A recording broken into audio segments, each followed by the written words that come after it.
Direct equity share investing की सबसे बड़ी मिस्टेक, इतनी बड़ी मिस्टेक है कि 99% इन्वेस्टर्स को पता ही नहीं होता, जाने अनजाने में वो ये मिस्टेक कर रहे होते हैं। यूजुअली सभी नए इन्वेस्टर्स को क्या बिलीव कराया जाता है, अगर आप अपने टारगेट वर्सेस स्टॉप लॉस में 2:1 का रेशियो मेंटेन करेंगे, मतलब जितना आपका स्टॉप लॉस है उसका डबल अगर आप टारगेट को मेंटेन करेंगे और उसे पाते जाएंगे तो आपको रेगुलरली इक्विटी शेयर मार्केट में गेन होने वाला है। सरासर झूठ। With mathematical calculation, with detail analysis आज के इस वीडियो में हम डिस्कस करने वाले। उसी के साथ साथ आज के इस वीडियो के बाद आपके माइंड में बिल्कुल क्लियर हो जाएगा क्या आपको टारगेट और स्टॉप लॉस मेंटेन करना है अपनी हर एक ट्रेड में। बहुत ही इंपॉर्टेंट वीडियो होने वाला है। डायरेक्ट इक्विटी शेयर इन्वेस्टिंग की सबसे बड़ी मिसबिलीफ को आज के इस वीडियो में हम डिटेल में डिस्कस करेंगे। मेरा नाम है अनंत Ladda, CFA CA CFP LLB। इससे पहले कि हम आज का वीडियो स्टार्ट करें, अगर अभी तक आपने open for all free Telegram join नहीं किया है, सीधा टेलीग्राम पे इन्वेस्ट आज फॉर कल सर्च करेंगे तो आपको ये चैनल मिल जाएगा जिसमें ऑलरेडी 1,25,000 से ज्यादा मेंबर्स पार्ट बन चुके हैं। चलिए शुरू करते हैं आज का बहुत ही इंपॉर्टेंट डिस्कशन।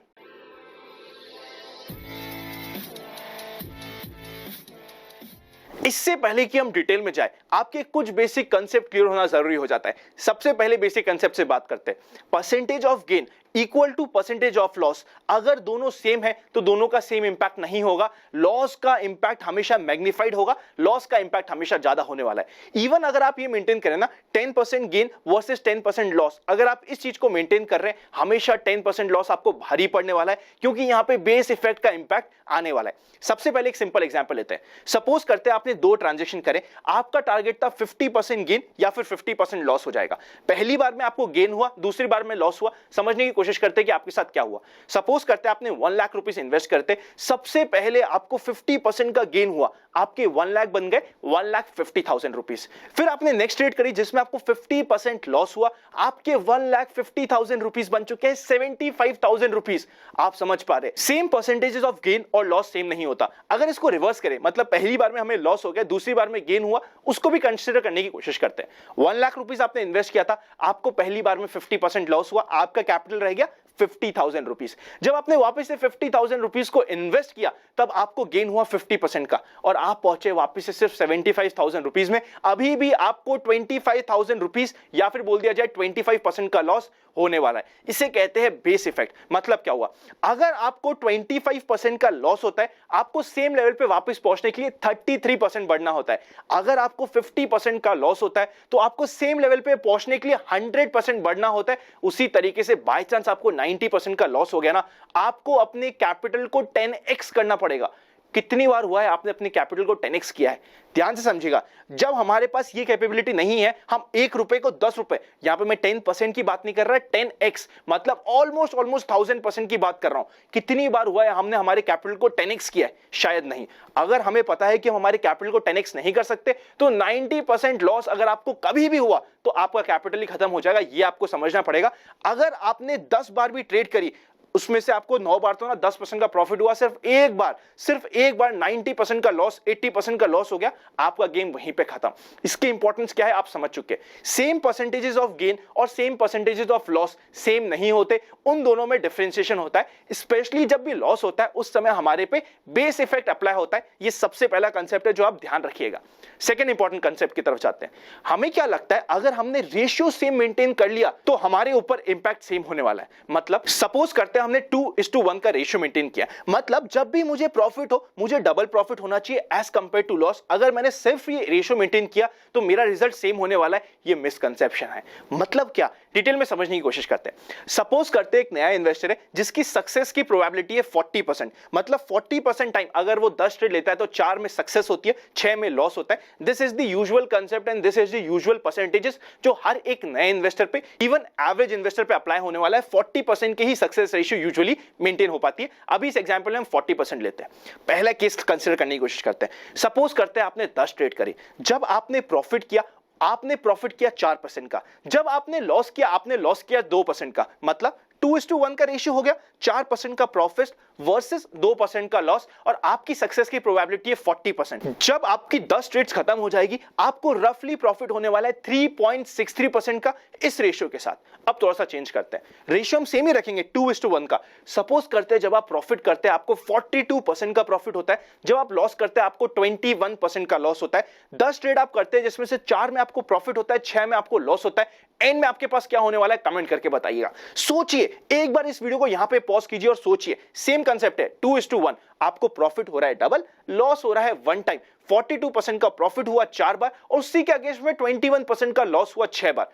क्या होगा एंड रिजल्ट? एंड में आपको जान के बहुत शॉक होने वाला है, आपको 1.16% का नेट में लॉस होने वाला है। आप बोलोगे ये कैसा? जरूरत पड़े ना अपने एक्सेल पे जाके करके देखिएगा सेम चीज को, और आपको पता चलेगा अगर आप 40% प्रोबेबिलिटी के साथ काम कर रहे हैं और अपने कैपिटल को 21% टाइम 6 बार लूज होने की प्रोबेबिलिटी दे रहे हैं, आपको लॉस होने वाला है। जबकि 4:2 मतलब जब आप 4% का प्रॉफिट और 2% का गेन कर रहे थे तो आपको सेम इंपैक्ट हो रहा था, पर आप प्रॉफिट में थे। आई होप आप समझ पा रहे हो, सिर्फ रेशियो मेंटेन करना इंपॉर्टेंट नहीं होता, परसेंटेजेस भी इंपॉर्टेंट होने वाली है और आपके एवरेज के अकॉर्डिंग परसेंटेजेस चेंज करना जरूरी हो जाता है। अगर आपका एवरेज ज्यादा है तो आपके लिए कुछ और परसेंटेजेस हो सकती है, कुछ एवरेज कम है तो आपके लिए कुछ और परसेंटेजेस हो सकती है। ये हमें समझना पड़ेगा। वापस से इस चीज को रिवाइज करने की कोशिश कीजिए। हमने 2:1 का रेशियो दोनों केसेस में मेंटेन किया था। पहली बार में 4% का प्रॉफिट, 2% का लॉस, हमें नेट में प्रॉफिट होता है ऑलमोस्ट 3.63% का। सेकंड केस में वापस से हम लोग 2:1 का मेंटेन कर रहे हैं, 42% का प्रॉफिट, उसी के अगेंस्ट में 21% का लॉस। नेट में अगर परसेंटेज में बात करी जाए ना 2:1 ही होने वाला है, लेकिन हमें लॉस होने वाला है रफली 1.16% का। ये हमें समझना पड़ेगा। आई होप अभी तक के आपके पहले दो कंसेप्ट ठीक होंगे। अब चलते हैं थर्ड और मेन पॉइंट की तरफ, जो आपके मेन मुद्दे की बात होने वाली है, जिस पे आपको पता चलेगा कि आपको क्या परसेंटेज ऑफ गेन और लॉस रखना है। आपके सामने अभी टेबल आने वाली है, आप इधर चेकआउट कर सकते हैं। अगर आपका बैटिंग एवरेज 30% का है, ध्यान से समझिएगा, 30% भी होगा कुछ इन्वेस्टर्स का, हमें हमारे अकॉर्डिंग चेंज करना जरूरी है। और अगर आपने 4% का प्रॉफिट और 2% का लॉस 2:1 के रेशियो में मेंटेन कर रहे हैं, आपके सामने कंप्लीट डेटा आ चुका है। अगर आप सिर्फ 4% और 2% का रेशियो मेंटेन कर रहे हैं तो आपके पास 2.35% का लॉस होने वाला है, और ये कंप्लीट रेंज आपके सामने आ चुकी है। अगर आप 100% का प्रॉफिट और 50% का लॉस, वापस से 2:1 है, मेंटेन कर रहे हो, 30% आपका एवरेज है, आपको 93% के ऊपर का लॉस होने वाला है। आप समझ पा रहे हैं जिस तरीके से आपकी लॉस का परसेंटेज बढ़ेगा, आपका बेस इफेक्ट बढ़ने वाला है। इस कंसेप्ट को ध्यान रखिएगा।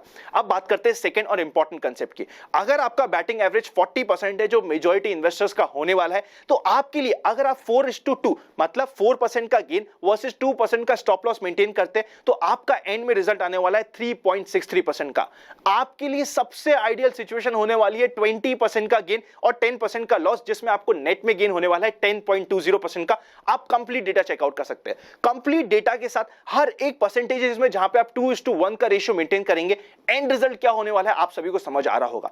इसीलिए अगर आपने secret of money making batch को कंसीडर करा होगा, वहां पे हमने 20:10 के फॉर्मूले की बात करी थी, वो भी इसी फॉर्मूले से, इसी कंसेप्ट से लिंक हो रहा है। आई एम वेरी श्योर आप समझ पा रहे होंगे। अगर अभी तक आपने सीक्रेट ऑफ मनी मेकिंग का बैच कंसीडर नहीं किया, डिस्क्रिप्शन में आपको लिंक मिल जाएगा, जहां पे काफी सारी एडिशनल चीजें हम सिखाने की कोशिश करते हैं। कैसे आप अपना बैटिंग एवरेज मेंटेन कर सकते हैं, कैसे आप स्टॉप लॉस मेंटेन कर सकते हैं, कैसे आप अपने टारगेट तक पहुंच सकते हैं, हर एक चीज को डिटेल में डिस्कस करते हैं। उसी के साथ साथ अगर आपका बैटिंग एवरेज 50% है, मतलब आपकी सक्सेस की प्रोबेबिलिटी 50% होने वाली है, आप 50% टाइम प्रॉफिट में आने वाले हो, 50% टाइम लॉस में आने वाले हो, आपके लिए सबसे बेस्ट परसेंटेजेस होता है 48% का गेन वर्सेस 24% का लॉस। आप इधर complete data, complete excel checkout कर सकते हैं, जो आपके लिए मैंने ऑलरेडी प्रेजेंट कर दिए। अब आप समझ पा रहे होंगे, आपको अपने एवरेज के अकॉर्डिंग, मतलब बैटिंग एवरेज मतलब आपकी कितनी सक्सेस की प्रोबेबिलिटी है, इस सक्सेस की प्रोबेबिलिटी के बेसिस पे आपको डिसाइड करना पड़ेगा क्या आपका परसेंटेज होने वाला है। अगर आपने ब्लाइंडली 2:1 का फॉर्मूला फॉलो कर लिया और आपने उसी कंसेप्ट को फॉलो करते रहे, तो आपको लॉस हो सकता है। आपको एग्जांपल में मैंने डिटेल में समझाने की कोशिश करी, 42% का गेन, उसी के अगेंस्ट में 21% का लॉस। आप देख सकते हैं कि आपको लॉस होने वाला है। उसी के साथ साथ वापस इस चार्ट पे जाइएगा, 40% की बैटिंग एवरेज की बात करते हैं। जैसे ही आप 54% का गेन वर्सेस 27% का लॉस लेते हो, आपको नेट रिजल्ट लॉस होने वाला है। 60% का गेन वर्सेस 30% का लॉस। तो सोच के देखिए, आपने 10 जगह इन्वेस्ट किया, उसमें से 4 जगह आपको 60% का प्रॉफिट हो गया और बाकी जगह आपको सिर्फ 30% का लॉस हुआ। बैलेंस 6 सिनेरियो में फिर भी आपको एंड में लॉस होगा। मतलब सिर्फ गेन के पीछे मत जाओ, स्टॉप लॉस को कम रखना, स्टॉप लॉस को मेंटेन करना बहुत जरूरी होता है। यहां पे काफी सारे इन्वेस्टर्स ऐसे होने वाले हैं जो बोलेंगे, आनंद, राकेश झुंझुनवाला सर तो स्टॉप लॉस मेंटेन ही नहीं करते। आपने विजय केडिया सर के साथ वीडियो किया, वहां पे भी उन्होंने ऐसा कुछ समझाने की कोशिश करी कि वो स्टॉप लॉस मेंटेन नहीं करते। वो करते हैं, ध्यान से समझिएगा, वो भी स्टॉप लॉस मेंटेन करते हैं, बट उनके स्टॉप लॉस करने का या स्टॉप लॉस मेंटेन करने का तरीका अलग हो सकता है। विजय केडिया सर ने भी ना इसी साल में, ज्यादा मैं बात नहीं करूंगा, इसी साल में 5 ऐसे स्टॉक्स है जिनको लॉस में निकाला है, इवन आफ्टर नोइंग कि ये साल वन ऑफ द बेस्ट साल था। 5 ऐसे स्टॉक्स थे जिनको विजय केडिया सर ने खुद ने भी लॉस में निकाला है, बिकॉज वहां पे उन्होंने स्टॉप लॉस अप्लाई किया है। उनके स्टॉप लॉस अप्लाई करने का तरीका अलग हो सकता है, मेरा तरीका अलग हो सकता है, आपका तरीका अलग हो सकता है, पर अगर आपने स्टॉप लॉस अप्लाई नहीं किया, अगर आपने अपनी कैपिटल को ड्रॉ करने दिया, अगर आप ये भी सोचिए ना 30-60% का प्रॉफिट आप कर रहे हो, उसके बाद भी आप नेट में लॉस में रहने वाले हो, अगर आपका बैटिंग एवरेज कम है, जो मेजॉरिटी इन्वेस्टर का होने वाला है। इसीलिए हमारे सामने स्टॉप लॉस कम होना, मैक्स टू मैक्स 10% से ज्यादा स्टॉप लॉस कभी भी नहीं होना बहुत जरूरी हो जाता है। अगर ये वीडियो कुछ अलग लगा, आई नो काफी लोगों को अभी तक कैलकुलेशन समझ नहीं आई होगी, एक बार वापस से वीडियो देखिएगा, आपको 100% कैलकुलेशन समझ आने वाली है। जरूरत पड़े ना एक बार वापस से पेन और पेपर और एक्सेल को सामने रख के कंप्लीट वीडियो को देखने की कोशिश करिएगा। वैसे भी ना इजी कंसेप्ट जो आपको हर कोई बता दे, इस चैनल पर नहीं मिलेगा, हमेशा कुछ यूनिक पॉइंट मिलने वाला है। अगर अभी तक आपके पास डीमैट नहीं है तो डिस्क्रिप्शन में डीमैट अकाउंट ओपनिंग्स और प्राइवेट चैनल पर जुड़ने का प्रोसेस मिल जाएगा, वरना लगे यूजफुल तो आप ज्वाइन बटन मेंबरशिप भी कंसीडर कर सकते हैं। 2 लेवल ऑफ मेंबरशिप आपको मिल जाएगी। Secret of money making batch को अगर आप कंसीडर करना चाहे तो डिस्क्रिप्शन में आपको लिंक मिल जाएगा, जहां पे ऐसे ही काफी सारे कंसेप्ट्स, मोर देन दैट आप कैसे अपना एवरेज बढ़ा सकते हो और बहुत सारी चीजों को हम डिटेल में डिस्कस करते हैं। मिलेंगे नेक्स्ट वीडियो में, तब तक happy investing and I will see you very soon.